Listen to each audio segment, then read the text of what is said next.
Call of Duty Mobile, do you want to get better graphics and higher FPS?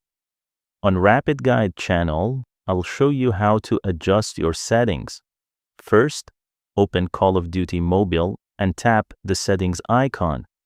Go to Audio and Graphics, then find the graphics quality and frame rate options. For better visuals, increase the graphics quality if your device can handle it. For smoother gameplay, select the highest available frame rate your phone supports. You can also adjust options like depth of field, real-time shadows, and anti-aliasing based on your device. Keep in mind that higher graphics settings can make your phone heat up and may reduce performance. Choose the highest stable settings your device can run smoothly. Follow Rapidguide for more COD Mobile tutorials and gaming guides.